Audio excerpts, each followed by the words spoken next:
आज बनेगी ऐसी डिश, अगर आप अपने फ्रेंड्स के लिए बनाएंगे ना तो फ्रेंड्स आपकी तारीफ़ किए बिना रह नहीं पाएंगे और आपसे पूछेंगे ज़रूर कि आपने कैसे बनाई। और फ्रेंड्स से तारीफ़ें मिलेंगी वो अलग, कि wow it's a so different dish. आज बनाया है मैंने इटालियन स्टफ़ शेल पास्ता।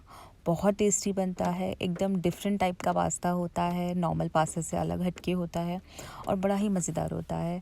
देखिए बच्चों और फैमिली को तो कुछ ज़्यादा ही पसंद आ गया, उन्हें तो इतना पसंद आया कि वाकई में। और स्पेशली जब आप किसी पार्टी में इस पास्ता को सर्व करते हैं ना तो बस तारीफ़ें ही लूटते जाइए। अस्सलामुअलैकुम everyone, welcome to my channel Anjum Dastarkhan Khan. कैसे हैं आप सब लोग? आई होप सब लोग बहुत बेहतर ही होंगे।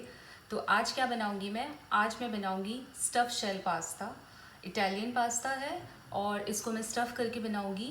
बेसिकली एक बिग शेल पास्ता लूँगी मैं। तो कुछ इस तरीके का पास्ता होगा मेरे पास, आप देख सकते हैं। ये पास्ता है, साइज़ में कुछ इतना बड़ा होता है। It's a shell pasta but it's big in size. तो बिग शेल पास्ता लूँगी और इसको बॉईल करेंगे और उसके बाद इसकी स्टफिंग रेडी करेंगे और फिर इसको बेक करेंगे। सो चलो without wasting a moment let's begin the recipe. यहाँ मैंने पानी बॉईल करना स्टार्ट कर दिया है। तो इसमें मैंने नमक डाला है तकरीबन एक बड़ा चम्मच, यानी कि 1 tablespoon I have added salt into it.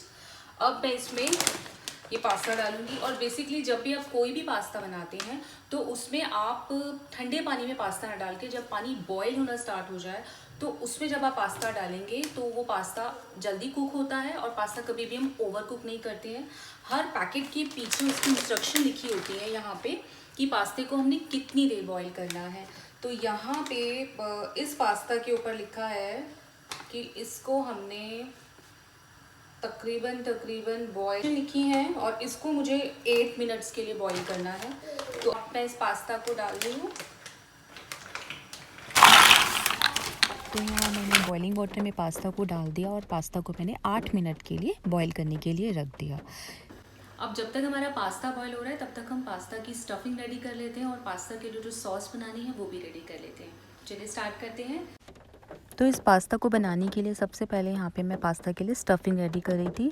तो यहाँ पे मैंने पालक को चॉप किया था, रफली चॉप किया है मैंने, कुछ ज़्यादा फाइन नहीं किया क्योंकि ये बेबी स्पिनच है तो ये इजीली हमारी सॉफ्ट हो जाती है। एक पैन लिया, पैन में थोड़ा सा ऑयल डाला, साथ में उसमें थोड़ा सा बटर डाला मैंने और उसमें डाल दिया मैंने अपना ग्रेटेड गार्लिक। आप चाहें तो गार्लिक पेस्ट भी यूज़ कर सकते हैं।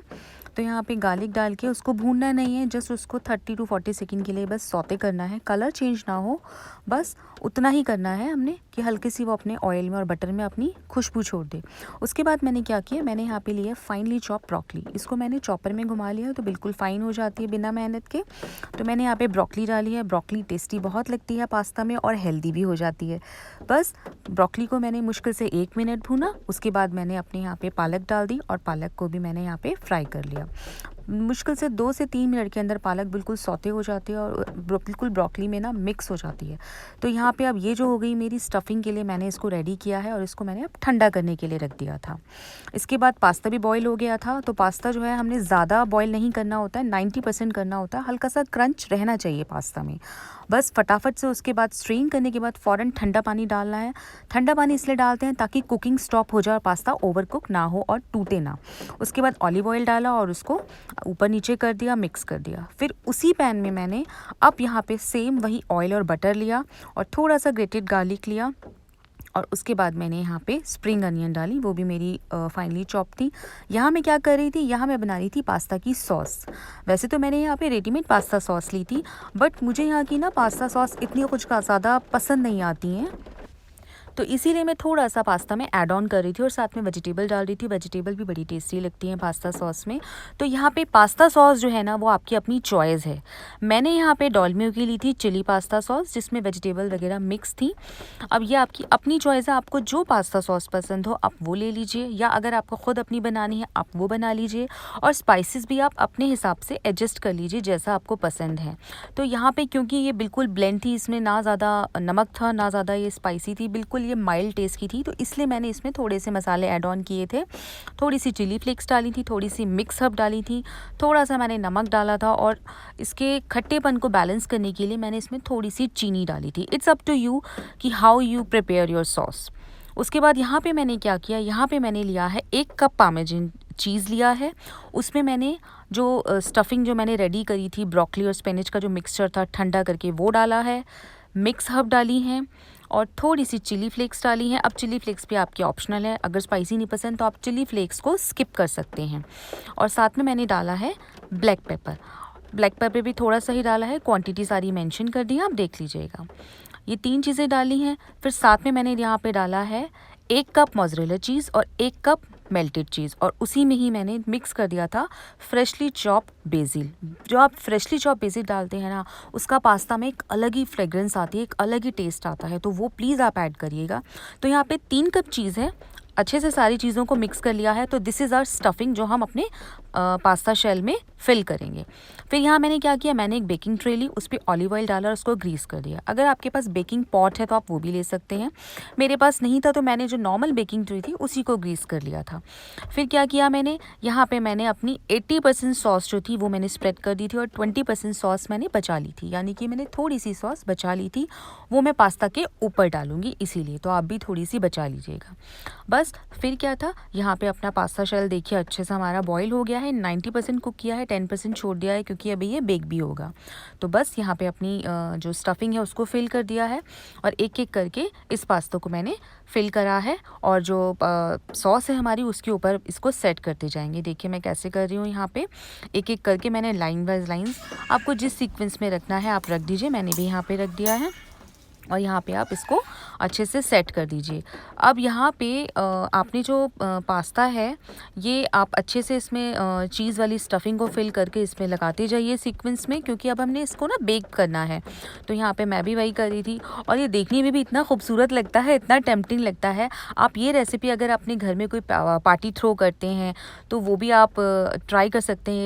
ये रेसिपी सबको ज़रूर पसंद आएगी और बच्चे तो मेरे बहुत ज़्यादा एक्साइटेड हो रहे थे कि वाओ मम्मा कुछ अलग ही बना रहे हैं आज आप। तो बस फटाफट से ये सब रेडी करके मैंने अपनी बेकिंग ट्रे पे सेट कर दिए थे शेल्स और ऊपर से थोड़ी सी पास्ता सॉस जो मैंने बचाई थी वो डाल दी थी। साथ में मैंने अपना यहाँ पे चीज़ डाला था, चीज़ आपकी चॉइस है, आप चाहो तो मोज़रेला डाल सकते हैं या फिर आप चाहें तो अपना कोई भी मेल्टेड चीज़ डाल सकते हैं। तो यहाँ पे मैंने मेल्टेड चीज़ डाला था। साथ में अगर आपको स्पाइसी पसंद है तो आप अपनी कोई भी स्पाइसी वाली सीजनिंग डाल सकते हैं। यहाँ पे मैंने जो डाली है वो मैंने दिखाई है, ये थोड़ी सी स्पाइसी है, वो डाल सकते हैं, ये ऑप्शनल है। अगर नहीं पसंद स्पाइसी तो आप इसको स्किप कर सकते हैं। उसके बाद बेकिंग ट्रे को मैंने एल्युमिनियम फॉइल से कवर कर दिया था और कवर करने के बाद मैंने अपना जो ओवन था वो मैंने प्री हीट करने रख दिया था 200 डिग्री सेल्सियस पे। और अब मैं इस पास्ता को बेक करूँगी 20 मिनट्स के लिए 200 डिग्री सेल्सियस पे। तो बस यहाँ पे मैंने अपना जो पास्ता है उसको बेक करने रख दिया। अब 20 मिनट हो गए हैं, तो अब यहाँ पे देखिए फॉइल निकाल रही हूँ मैं और देखिए पास्ता कितना अमेजिंग लगेगा और एकदम गर्मा गर्म पास्ता बनके यहाँ पे हमारा रेडी हो जाएगा। ये देखिए बहुत ही मज़ेदार बना था ये पास्ता। अब क्या करना है, अब इसको जब मैंने यहाँ पे फॉइल हटा दी, फॉइल हटाने के बाद 5 मिनट के लिए, सिर्फ 5 मिनट, उससे ज़्यादा नहीं, सिर्फ 5 मिनट के लिए दोबारा से इसको बेक करना है ताकि जो चीज़ है उस पर थोड़ा सा गोल्डन क्रस्ट आ जाए। बार बार बोल रही हूँ, अगर आप 5 मिनट से ज़्यादा कर देंगे तो पास्ता टाइट हो जाएगा, फिर वो खाने में बिल्कुल भी टेस्टी नहीं लगेगा और हार्ड लगेगा खाने में। तो बस यहाँ पे हमारा ये जो पास्ता है, स्टफ शेल पास्ता, बिल्कुल रेडी हो गया है। देखने में इतना अमेजिंग लग रहा है तो सोचिए खाने में कितना टेस्टी था। खाने में ये वाकई में बहुत टेस्टी बना था, चीज़ी था और जो नीचे जो पास्ता की जो सॉस थी खट्टी सी और टैंगी फ्लेवर जो आ रहा था वो भी कुल मिला के बहुत अच्छा फ्लेवर आ रहा था। साथ में जो हर्ब्स का फ्लेवर आ रहा था वो भी बहुत अमेजिंग था। तो ये पास्ता बहुत टेस्टी बना था, आप भी बनाइए। एंड स्पेशली मैं रेकमेंड करूँगी कि आप अपने अगर पार्टी थ्रो कर रहे हैं ना तो उसमें तो एक बार ये बना के ज़रूर अपने गेस्ट को खिलाइए। तो यहाँ पे पास्ता मैं टेस्ट कर रही थी और बहुत टेस्टी बना था। आप लोग भी ट्राई करिए और अगर ये रेसिपी पसंद आए तो प्लीज़ मेरे चैनल को सब्सक्राइब करिए, वीडियो को लाइक करिए, कमेंट करिए और शेयर करिए उन लोगों के साथ भी जो ऐसी रेसिपीज़ बनाना चाहती हैं। खुदा हाफिज़।